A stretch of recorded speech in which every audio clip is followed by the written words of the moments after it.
Well, yesterday we told you about an Arizona man who was mistakenly declared dead by Social Security. New this morning, our conversation about Social Security continues with a different type of mix-up that almost cost another family here in the Valley thousands of dollars. So listen up. On your side, Susan is here with the story and the warning for everybody. Yeah, so this one was a whole year's worth of payments. Wow.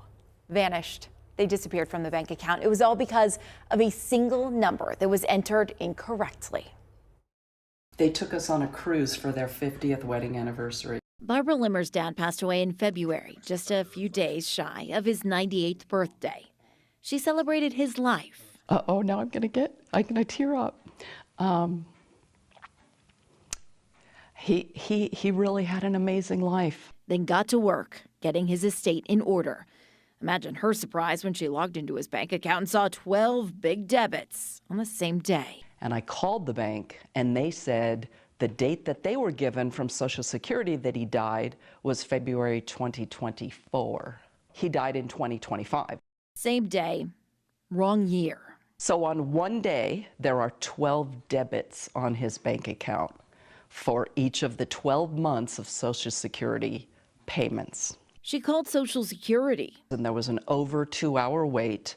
And the one time that I called before 8 in the morning, there was only over a 90-minute wait. They told her she needed an in-person appointment. That was a 2.5-week wait.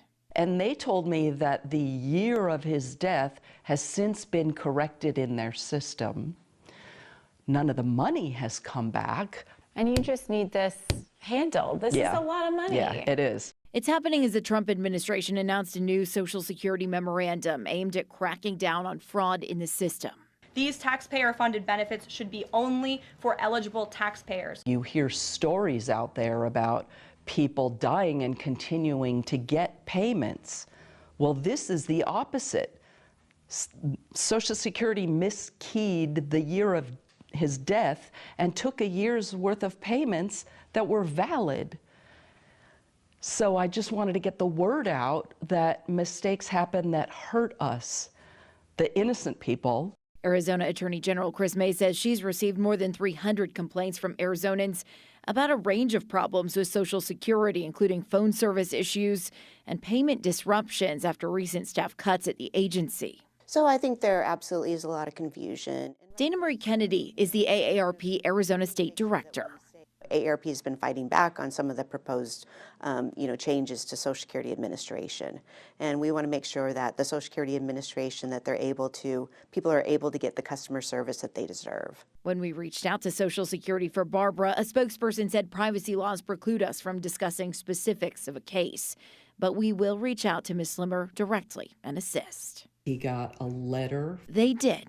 And right after, the money, all 12 months worth of payments, was returned to the account. According to AG Mays, this year people calling Social Security have waited 50% longer on hold before speaking to a representative. The agency says it has spent $16.5 million last month to modernize its telephone services. So we're very glad to be able to resolve this, but I think it does speak a little bit to some of the waits that people are facing. We heard that from the gentleman we spoke with yesterday also, where you call, you go into the office, and sometimes the waits can feel a little daunting. And that's if you get somebody on the phone sometimes, right? Because we know how that is. You get a recording or do it online. So aggravating. It's a lot. All right. Thank you, Susan. Great job.